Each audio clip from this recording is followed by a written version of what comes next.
Welcome back sa Free Thinking Pinoy Channel. Elepanteng sumasayaw, layon na tumatalon sa nag-aapoy na hula hoops, at unggoy na nagbibisikleta. Ilan lang yan sa mga hayop na madalas mong mapapanood sa circus show. Hindi ba't nakakaaliw pagmasdan ng mga hayop na parabang mga tao kung kumilos?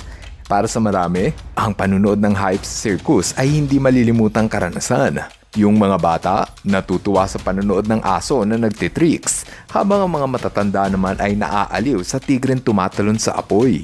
May kakaiba umanong pakiramdam ang makakita ng mga wild animals na ginagawa ang mga bagay na hindi natin madalas nakikitang ginagawa nila. Nakakalibang, nakaka-excite, at hindi nga naman kapanipaniwala.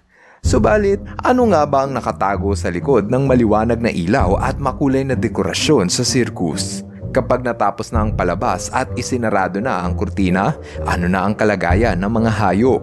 Karamihan sa mga circus ay gumagamit ng mga exotic at kakaibang hayop. Kadalasang makikita dito ay elepante. Sila kasi ay malaki, malakas at kayang ibalanse ang kanilang katawan. Nariyan din ang leon at tigre, mga malalaking pusa na kaya naman tumalon sa mga nag-aapoy na butas. Kasama din dyan ang mga oso na magagaling magbisikleta at sumayaw. Hindi rin mawawala syempre ang mga aso, kabayo at unggoy. Ang mga hayop na yan ang madalas piliin dahil masaya silang panuurin at madaling turuan. Subalit dapat yung malaman na ang pagsasanay sa mga wild animals na kumilos na parang tao ay hindi natural sa kanila. Ang pagtuturo sa mga hayop ng mga tricks ay nagsisimula noong baby pa lamang sila. Sa umpisa pa lang, itinuturo nila sa mga batang hayop ang simpleng instruction. Sa paglipas ng panahon, pahirap na ng pahirap ang pinapagawa nila sa hayop habang tumatanda na ito. Sa kasamaang palad, minsan ay gumagamit din sila ng dahas at pananakot sa mga hayop upang sila ay sumunod sa iniuutos ng kanilang trainer. Kahit na ang ilang circus ay naninindigan na hindi nila sinasaktan ng mga hayop, maraming mga ulat at nagbulgar na ang pananakit at pananakot ay parte talaga ng proseso upang maturuan ang mga hayop sa circus. Natutunan na rin ng mga hayop na ito na sumunod na lang sa ipinapagawa sa kanila upang hindi na sila masaktan. Akala natin, nagpi-perform ang mga hayop dahil nasisiyahan sila. Ngunit ang totoo, ginagawa lamang nila yan dahil takot silang masaktan ng kanilang amo. Kahit mapang-abuso ang industriyang ito, bakit patuloy pa ring tinatangkilik ng mga tao ang panunood ng hayop sa circus? Marahil ay parte ito ng ating pagkamangha dahil bihira lang tayo makakita ng mababangis na hayop habang gumagawa ng nakakabilib na performance. Bilang manonood, hindi natin napapanood kung paano minamaltrato ang mga kawawang hayop para turuan ng tricks. Maaaring nakararanas na ang mga hayop ng iba't ibang karamdaman kagaya ng physical health problems. Gaya na lamang ng mga elepante na itinatali ng kadena sa paa ng sobrang higpit at nahihirapan na silang tumapak sa matitigas na apakan.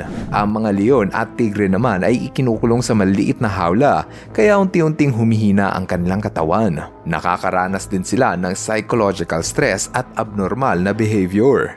Nagkakaroon din sila ng abnormal na ikinikilos dahil sa mental stress. Ilan sa simptomas nito ay pagwasiwas ng kanilang mga ulo at sinasaktan nila ang kanilang sarili, indikasyon ng matinding pagkabagot, anxiety o kaya naman ay mental illness. Tinatanggalan din sila ng karapatan na manirahan sa kanilang natural at likas na tahanan. Dahil sa panguhuli sa kanila ng mga tao, hindi na nagagawa ng mga wild animals ang kanilang natural na gawain.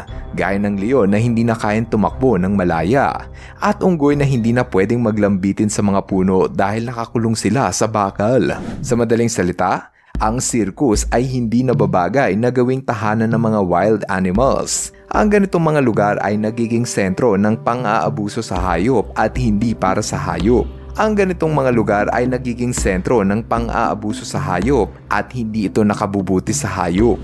Dahil dyan, maraming bansa ang gumagawa ng hakbang upang iban at pigilan ang paggamit ng mga wild animals sa mga circus. Halos nasa 40 bansa na ang nagpasa ng batas sa pagbabawal ng paggamit sa mga hayop bilang circus performer. Nagbabago na rin ang pananaw ng mga tao at nakikita na nila ngayon na ang pananakit sa mga hayop ay walang puwang sa entertainment industry. Gayunpaman, hindi ito nangangahulugan na kailangan ng magsara ng mga circus dahil maraming paraan para aliwin ang mga manunood. Ang mga bagong circus ngayon ay gumagamit ng malikhaing ideya, acrobatics at magandang istorya upang mapukaw ang atensyon ng mga manunood at hindi na gumamit pa ng kahit na isang hayop. Habang natututunan nating irespeto ang buhay ng mga hayop, nagiging malinaw na sa atin na hindi mabuti ang maging masaya habang ang ibang nilalang ay nahihirapan. Pwede tayong maging masaya kahit na walang sinasaktang iba. Nakakamangha ang circus, subalit hindi dapat buhay ng hayop ang kapalit. Gawin nating makabuluhan ang industriya ng circus nang walang kinukulong, kinakadena at sinasaktan. Yung circus na iginagalang ang buhay ng lahat kahit na ikaw ay isang hamak na hayop lamang.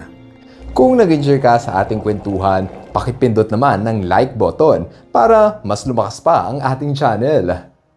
Alam ko na nakakaaliw ang manood ng mga hayop sa circus, pero kung ikaw ang tatanungin, tama lang ba na gamitin ang mga hayop sa circus? O dapat natin ipagbawal ang paggamit ng mga hayop sa circus? Kung ano man ang iyong opinion, paki-comment na lang sa ibaba ng video nang mabasa namin. Ngayon, andito na tayo sa ating shoutout portion. Hello kay Avriel Tarape. Shoutout kay Izumi Pasamonte. Rickdale Ginoo. Kaizen Zian C. Reganit. Sabrina Del Monte, Maylin Joy, Margo Manalo, Angel Chris at Eileen Chris Fermo. At kay Luis Sebastian Bago. Maraming salamat sa inyong panunod. Now, see you guys in our next video. Bye-bye! Hello mga ka-FTP! Ako si Nomer at nagpapasalamat sa inyong panunood. Kung nagustuhan nyo ang video ito, subscribe na sa FTP channel. Don't forget to hit the subscribe button para updated ka sa mga bagong videos. Paalam!